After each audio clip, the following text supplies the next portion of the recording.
Hello, team. Hello, Ms. Brown. Welcome back after what was hopefully a restful Semana Santa. Hopefully, you had an opportunity to disconnect, to connect to the people that are closest to you, whether that be family, friends, or anyone in your apartment building.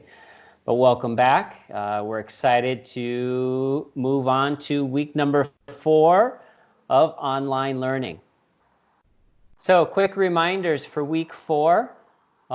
As always, just as almost like we're jumping back into the swimming pool of virtual learning environments, take that deep breath and remember throughout the week to take as many deep breaths as possible. And don't forget to stretch and take screen breaks. Now that we're doing distance teaching and learning and we're on screens all the time, it's really important to take those breaks and to move and to stretch and to not just be in front of a screen the whole time.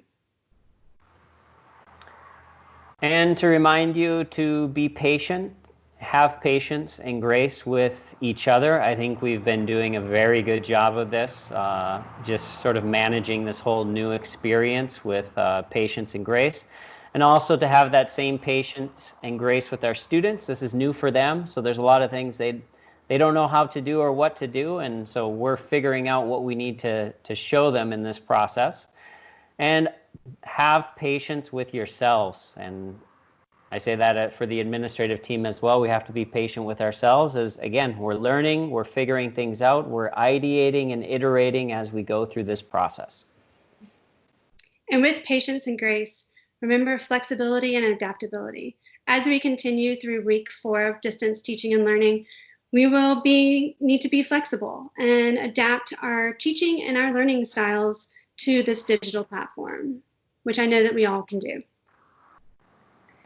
The schedule for this week, starting with A3-4, Tuesday B3-4, Wednesday A5-6, Thursday B5-6, and Friday A7-8.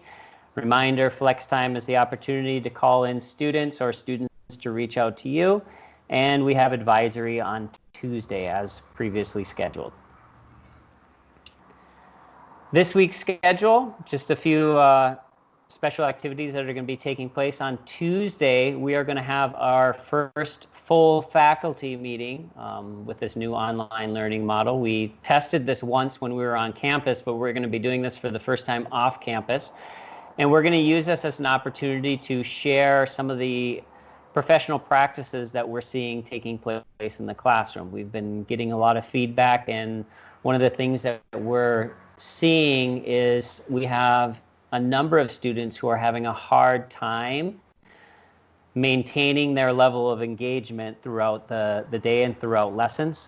They're easily distracted and sometimes aren't keeping up with the work that they need to be keeping up with during class time. So one of the things we're looking at is, well, what can we do as the educators to facilitate that a little bit more and help those students be a little bit more successful? So we have a few teachers who are going to share some of the things that they're doing in their classroom, sort of as progress monitoring strategies to keep students engaged and to make sure students are held accountable for the work that they're supposed to be doing during class time. And then on Thursday, after school at 2:45, we'll have a grade level meeting where grade levels can get together and share students' concerns, share more effective practices that you have been trying out or that have actually worked really well in your classes during that time. So you can have that time during grade level meetings to share practices, talk about student concerns, and then also think about how we're moving forward with our digital platforms and our digital teaching and learning. So feedback we're getting. Just to remind everybody, an effective strategy is using entry and exit tickets. And just a quick reminder with that, it should be something quick and short, something that's only going to last about 5 minutes.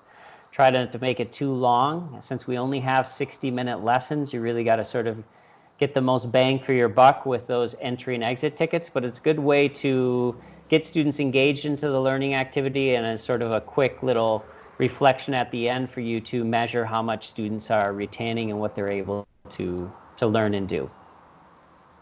And as you probably remember, right before Semana Santa, we sent out a teacher survey and a student survey about our distance teaching and learning. And we have received the feedback, and we are starting to go through the survey and look at the results. And a couple of the things that we have noticed is that students are really, really, really excited and proud of our teachers. Some of the quotes that they left as in the survey: I have concentrated better and have been responsible with my assignments. All my classes have been a success. I like when they meaning the teachers, ask us about our lives. I like sharing the activities we're doing after school. I like that we need to read and it keeps me entertained. Many teachers that are giving significant projects make them really creative and simple to do at home. To all the teachers who work hard to find innovative ways to make us learn online, I think that the teachers are working very hard. I want to compliment all of our teachers because they have had a lot of patience through this process. And that's just a few of the quotes that we've received from students in the survey that we will be sharing with you, along with individual shout outs that students have made for teachers. They have asked or talked about individual teachers who we will be sharing those shout outs and excitement and feedback with you soon. So good job and keep it up with that. The student support document, just a reminder, I know that the grade levels are finding new and innovative ways to provide support for our students who are struggling. So just a reminder to make sure you're using that, make sure you're filling it out, and remember to try to put as much specific information as possible, so that way Student Life, Nella, Maria Jose, Casey, and even Pili can really get a good idea of what's going on so they can follow up with students and follow up with parents. So making sure that you put as much detailed information there as possible is the best for them. So this week's fun times. This is for teachers and students. Before I go into explaining, I want to say thank you so much for everyone who participated the week before Semana Santa. The generations loved it. We had some of our most liked photos on Instagram that week with 90 plus likes of teachers showing how much they miss them, how much they love them. And it was just a really fun way to end the week before Semana Santa. So to keep that going and to continue to have connections with our students, even when we're apart, we're going to be sharing pictures of our pets when they join us during distance teaching and learning. So if you have a pet who loves to crash your meetings with your students, please take a picture. Take a quick screenshot or a quick picture of them helping you teach and send it to either me or Mr. Holman. Or if you want to go ahead and post it on Instagram, go ahead and post it on your Instagram page. Please use the hashtag Lincoln Middle School Rocks and tag at Lincoln Middle School Rocks in the picture. So hopefully we can have all of these pictures of all of our pets who join us during our distance teaching and learning. Online classroom. As we all received the communication from Mr. Rinaldo the Friday before we went out to Semana Santa, and I think as everybody's starting to see our current reality and get a better idea of how long this is going to actually be, we know that it's an indefinite return. So it's upon further notice until Mr. Rinaldo notifies us we would be going back to being on campus again. So my advice to all the team members is to start thinking of more long-term planning for the online learning. I know some people were planning or hoping to be back on campus for specific summative tasks or assessments. I would start planning to have those types of assessments or projects being done online. It's always easier if we have to come back to change your plans to make them sort of on-site, rather than planning for something on site that then you have to modify and make it online. So I think it's just better to start thinking long term,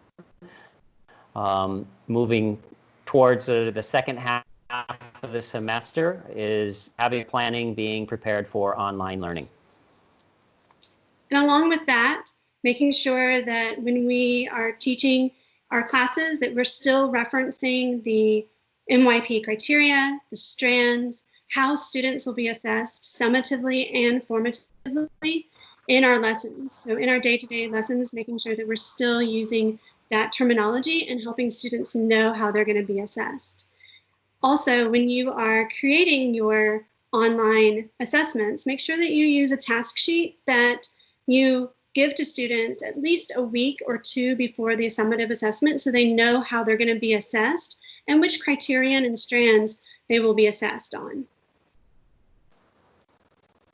Third, another reminder is mindful of materials. It can be very challenging for families to get materials or supplies for specific projects. So making sure that you're flexible and understanding that sometimes might not be able to materials. So making sure that students have multiple options for the way they can carry out a project or an assignment that they have. Also with assignments, thank you so much for all of your hard work in PowerTeacher Pro, our grade book. It's very difficult, I know, having to use PowerTeacher Pro and sort of making it fit with the MYP right now and with all of the great things we're doing in our summatives and our formative assessments. But when you're creating assignments in PowerTeacher Pro, make sure that you remember that all assignments, formative and summative, need to be collected only.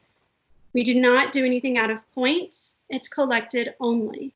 Also, once an assignment has been created and turned in by the students, please go in and check the box under collected only as collected, exempt, missing, late, something there, because that also will help students know if it's missing, if it's late, if you have received it.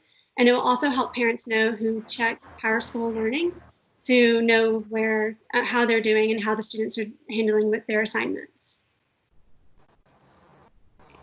Perfect. And again, a reminder, please remember taking attendance every single block is going to be important. Student Life Department is following up with students, and they're going to be working this week with our grade level leaders to define how we best want to follow up with those students who tend to miss a block in the week. So please make sure that you're taking attendance so that can help facilitate the work of the Student Life Department. And as always, thank you so much for everything you do. You all are the real heroes here. You rock. You really do make this possible. And we really appreciate everything you do. So air hugs to everyone. Big air hugs. Big air hugs to everyone. Very, very proud of the work you're doing. It's reflective in the feedback that we're getting from students. You're doing an amazing job. Middle school is definitely rocking it. So good luck and have a great week, and virtual fist bump again. Bye. Have a great week.